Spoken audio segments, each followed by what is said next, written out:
नमस्कार दोस्तों, मैं विनोद कोगला आपके अपने YouTube चैनल पर आपका स्वागत है। आज मैं आपके लिए लेकर के आया हूँ कोंट म्यूचुअल फंड का बिजनेस साइकिल फंड, जो कि एक NFO है। इस कोंट बिजनेस साइकिल फंड NFO के बारे में समझे उससे पहले आपको एक क्विक रिमाइंडर कि अगर अभी तक आपने मेरे YouTube चैनल को सब्सक्राइब नहीं किया है तो सब्सक्राइब कर लें, क्योंकि हर हफ्ते आपके लिए 1 से 2 पर्सनल फाइनेंस की लाइफ को आसान बनाने के लिए मैं वीडियो लेकर के आता हूँ।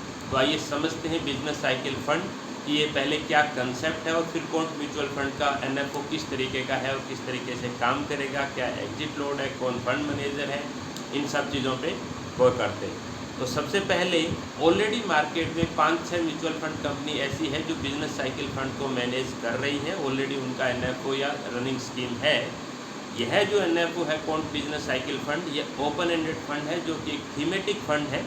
थीमेटिक फंड का मतलब होता है सेक्टर फंड के आसपास का फंड, जो रिस्क रिवॉर्ड की पोजीशनिंग के हिसाब से, यानी इसमें large cap, mid cap, small cap उनसे ज़्यादा रिस्क होती है, फ्लेक्सी कैप, मल्टी कैप से भी ज़्यादा रिस्क और रिवॉर्ड दोनों होते हैं। यह NFO 12 मई 2023 से लेके 25 मई 2023 तक ओपन है। देखिए, मार्केट बड़ा डायनामिक है, कॉम्प्लेक्स है। वहाँ पर कोई भी एक ऐसी स्ट्रेटेजी, एक ऐसा पर्सपेक्टिव या एक फॉर्मूला नहीं है जो कि कंसिस्टेंट आउट परफॉर्म कर सके। बुल मार्केट, बियर मार्केट और स्लो डाउन में तेज़ी मंदी के विनर्स अलग अलग होते हैं। ग्लोबल, अब ये साइकिल जो है, कोई इंडस्ट्री के अंदर लंबे साइकिल चलते हैं, किसी में शॉर्ट साइकिल चलते हैं, और केवल सेक्टर में ही नहीं, सबसे पहले ग्लोबल लेवल पे कई देशों में चलते हैं। कई देशों में तेज़ी होती है, कई देशों में मंदी होती है, कई देशों में स्लो डाउन होता है। फिर अगर कंट्री के अंदर देखें तो उसमें भी कई सेक्टर में तेज़ी होती है, कई सेक्टर में मंदी होती है। फिर उसके अलावा तीसरी चीज़ साइकिल की अगर मैं बात करूं तो एक सेक्टर के अंदर भी कुछ कंपनीज़ में तेज़ी होती है, कुछ कंपनीज़ में स्लो डाउन होता है, कुछ कंपनीज़ में नेगेटिव ग्रोथ होती है। लेकिन सबसे इम्पोर्टेंट बात यह है कि यह बिजनेस साइकिल फंड पहले उस सेक्टर को, उस स्टॉक को आइडेंटिफाई करने की कोशिश करेंगे जिनमें तेज़ी आने वाली है या बुल मार्केट की तरफ जा रहे हैं। अगर आप उदाहरण से समझें तो कोविड के टाइम में इकोनॉमी में जब स्लो डाउन था, तब आपने देखा कि IT और फार्मा दो ऐसे सेक्टर थे जो कि तेज़ी की तरफ जा रहे थे। जब इकोनॉमी रिकवरी की तरफ थी, तब फाइनेंशियल और रियल एस्टेट दो ऐसे सेक्टर थे जो तेज़ी की तरफ जा रहे थे। तो यह मैंने आपको बिजनेस साइकिल फंड का कंसेप्ट बताया। जहाँ पर बुल मार्केट आने की प्रोबेबिलिटी है, वहाँ पर ये पैसा ऑलरेडी इन्वेस्टमेंट कर देते हैं, और जहाँ पर बियर मार्केट आने की प्रोबेबिलिटी या प्रेडिक्शन लगती है कुछ पैरामीटर के हिसाब से, वहाँ पर ये एग्जिट कर जाते हैं। अब ये कोंट बिजनेस साइकिल फंड इस चीज़ को कैसे आइडेंटिफाई करेगा? तो यह क्या है कि 6 to 8 सेक्टर में से 3-4 सेक्टर पे कोर फोकस करेगा, और उसमें भी किसी भी एक सेक्टर में 33% से ज़्यादा कभी भी नहीं जाएगा। ये अक्रॉस मार्केट कैप होगा, लार्ज कैप, मिड कैप और स्मॉल कैप तीनों सेक्टर में करेगा, यानी वेल डाइवर्सिफाइड होगा।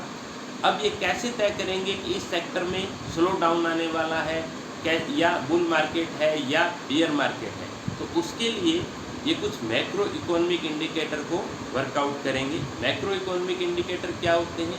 जैसे कि महंगाई, इन्फ्लेशन हो गया, इंटरेस्ट रेट हो गया, GDP हो गया, मॉनेटरी पॉलिसी हो गया, पॉलिटिकल स्टेबिलिटी हो गया। इन सारे पैरामीटर को ध्यान में रखते हुए इनका एक इंटरनल VLRT फ्रेमवर्क है, जो इनको ये बताता है कि एंट्री या एग्जिट के समय कौन से पॉसिबल है। VLRT का मतलब क्या है, वैल्यूएशन क्या है, L स्टैंड फॉर लिक्विडिटी क्या है, R stand for risk appetite क्या है, और T फॉर टाइम कैसा है, यानी टाइम बैलेंसिंग करना है। अब मैं आपसे बात करता हूँ कि इस NFO के अंदर क्या इन्वेस्टमेंट किया जा सकता है। जैसा मैंने आपको पहले बताया, 12 मई 2023 से लेके 25 मई 2023 तक ये NFO ओपन है। ओपन एंडेड स्कीम है, थीमेटिक फंड है, मिनिमम इन्वेस्टमेंट 5,000 रुपये का किया जा सकता है, कोंट म्यूचुअल फंड का है। इसके अलावा इसमें कोई लॉक इन पीरियड नहीं है, यानी जब चाहो आप पैसा निकाल सकते हो। प्लान अगर मैं बात करूं तो ग्रोथ और IDCW दोनों है, रेगुलर और डायरेक्ट दोनों प्लान है। रिस्कोमीटर के हिसाब से ये वेरी हाई रिस्क कैटेगरी के अंदर फॉल करता है। इसका मतलब है कि ये इक्विटी स्कीम है जहाँ पर प्रिंसिपल अमाउंट में भी फ्लक्चुएशन होगा, कम ज़्यादा होगा। बेंचमार्क इस स्कीम का निफ्टी 500 टोटल रिटर्न इंडेक्स है। और अगर मैं कोंट म्यूचुअल फंड हाउस की बात करूं तो ये करीबन 23,000 करोड़ का मनी अंडर मैनेजमेंट इनके पास है और 26 लाख फोलियोज इनके पास ऑलरेडी इन्वेस्टेड है, यानी वेल एस्टेब्लिश्ड फंड हाउस है। मिस्टर संदीप टंडन जो इसके फाउंडर हैं वो इस फंड को मैनेज करेंगे। उनके साथ उनकी पूरी टीम होगी, मिस्टर अंकित पांडे, मिस्टर संजीव शर्मा, मिस्टर वासव सहगल, ये इनकी टीम मेंबर हैं जो कि इक्विटी के साथ साथ डेट फंड को भी मैनेज करेंगे, डेट वाले पर्सन को भी। तो उम्मीद करता हूँ इस वीडियो से आपको कुछ इंसाइट मिले होंगे। अगर ये वीडियो आपको यूजफुल लगा हो तो आप अपने फ्रेंड्स और फैमिली से शेयर कीजिए, और अभी तक अगर आपने मेरे YouTube चैनल को सब्सक्राइब नहीं किया है तो सब्सक्राइब कर लें। Thank you.